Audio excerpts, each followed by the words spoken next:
সৈন্যকে দুনিয়া থেকে বিদায় করে দিয়ে ফুরাত তীরে নেমেছেন এক ফোঁটা পানি পান করবে, তৃষ্ণার্ত ক্ষুধার্ত কয়েকদিনের, ওই যে মদিনা থেকে আসছে। যখন পানিটা হাতের মধ্যে নিলেন, পানি হাতের মধ্যে নিয়ে ইমাম হুসাইনের চিন্তা আসলো, আহারে এই পানিটা আমি কিভাবে পান করব?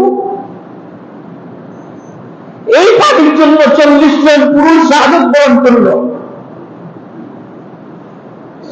এই পানির জন্য আমার কলিজার টুকরা বাচ্চাটা শহীদ হয়ে গেল, এই পানির জন্য আমার আহলে বাইতের মহিলারা আজকে অনিরাপদ অবস্থায় আছে, আমি এই পানি কেমনে পান করব? তিনি এই পানিকে ফেলে দিলেন, বললেন আমি এই পানি পান করব না। পানি ফেলে দিয়ে আবার উঠের পৃষ্ঠে আরোহণ করল। কি করুণ ইতিহাস, নির্মম ইতিহাস। পৃথিবীর 1400 বছর আগে কারবালায় ইমাম হুসাইন পরিবার যে রক্ত জড়িয়েছিলেন, এই 1400 বছরের প্রতি বছর পৃথিবীর মুসলমান তার চাইতে 1 সাগর বেশি রক্ত, 1 সাগর বেশি পানি, চোখের পানি জড়িয়েছে। ইমাম হুসাইন উঠলেন উটের পৃষ্ঠে, এজিদের সেনাবাহিনী চতুর্দিক থেকে আবার তীর নিক্ষেপ করতেছে। ইমাম হুসাইন বললেন, এজিদের সেনাবাহিনী একটু থামো, একটু থামো, আমি তোমাদেরকে প্রশ্ন করি, তোমরা কার গায়ে আঘাত করো? কার গায়ে তোমরা তীর নিক্ষেপ করো? আমি কি রাসূলুল্লাহর নাতি না?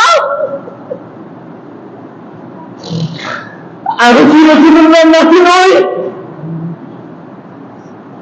আমি কি মুহাম্মদুর রাসূলুল্লাহর নাতি না? আমি কি মা ফাতিমার কলিজার টুকরা নয়নের মণি ইমাম হুসেন আমি নই? কার গায়ে তোমরা তীর মারো? কার গায়ে আঘাত করো? আমার প্রতিটি রক্তে রাসূলের রক্ত মিশে আছে, হযরত আলীর রক্ত আমার শরীরের ভিতরে, মা ফাতিমার রক্ত আমার শরীরে। এইভাবে যখন তিনি এজিদের সেনাবাহিনীকে তিনি বললেন,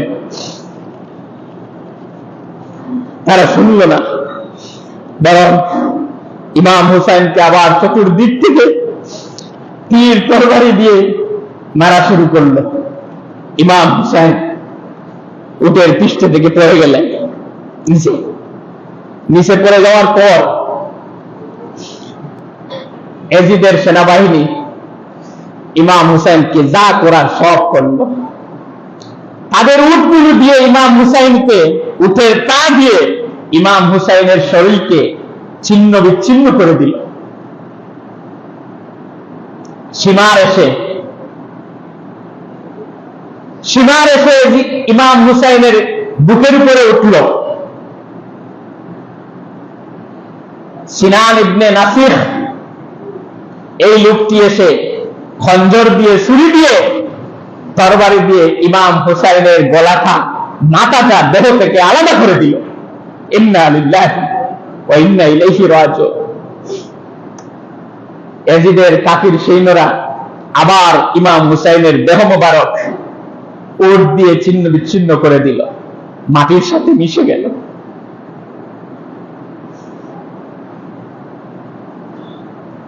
এগারোই মুহররম সকালবেলা আমাদের মা উম্মুল মুমিনিন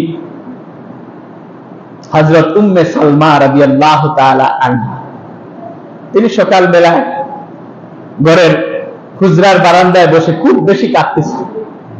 মহিলারা এসে বললেন, মা আপনি এত বেশি কাঁদেন কেন, কি হয়েছে? তিনি বললেন, তোমরা জানো না, গতকালকে দেখলাম স্বপ্নের মধ্যে রাসূলুল্লাহ আমার বাড়িতে আসছেন। আমি দেখলাম রাসূলুল্লাহর দাড়ি মোবারক দুলামলি, তার চোখ দিয়ে পানি পড়তেছে, মুখ কেন বলি। আমি বললাম, ইয়া রাসূলুল্লাহ আপনার দাড়ি মুবারক ধুলাবালি কেন? আপনার মুখ কেন মলিন কেন? আপনার চোখের মধ্যে পানি কেন? রাসূলুল্লাহ বললেন, সালমা তুমি জানো না, এই মাত্র আমি কারবালা দিয়ে আসলাম, আমি দেখলাম আমার কলিজার টুকরা আমিরের মনি মা ফাতিমার কলিজার টুকরা ইমাম হুসাইনের মাতা ইয়াজিদের সেনাবাহিনী তার দেহ থেকে আলাদা করে দিয়েছে। ইমাম হুসাইনের এই মাথাটা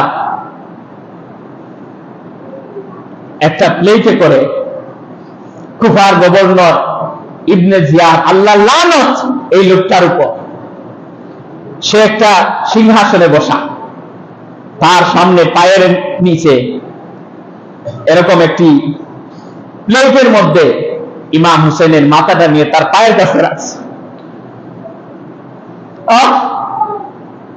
আল্লাহ, পায়ের কাছে রাখছে, তার হাতের লাঠি দিয়ে ইমাম হুসাইনের নাকের দিকে এরকম লাঠি দিয়ে কুচাকুচি করতেছে।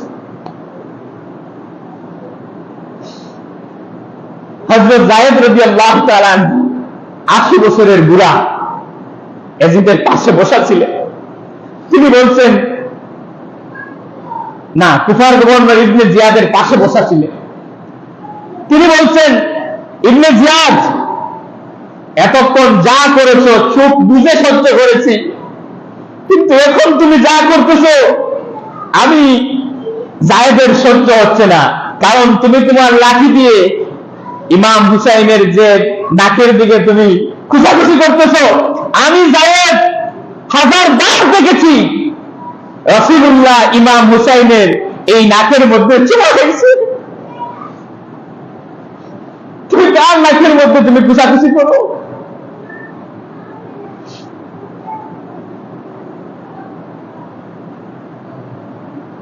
এত কঠিন ইতিহাস।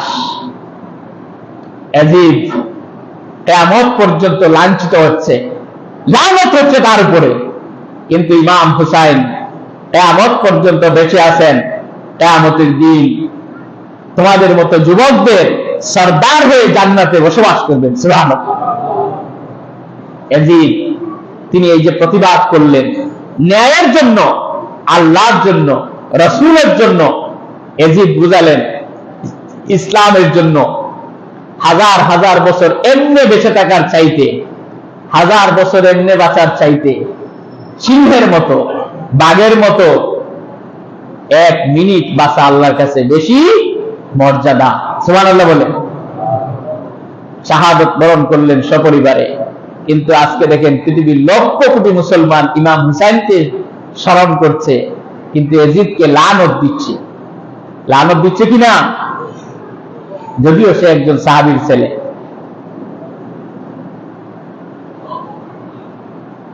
এত কঠিন ঘটনা ঘটে আছে, যার কারণে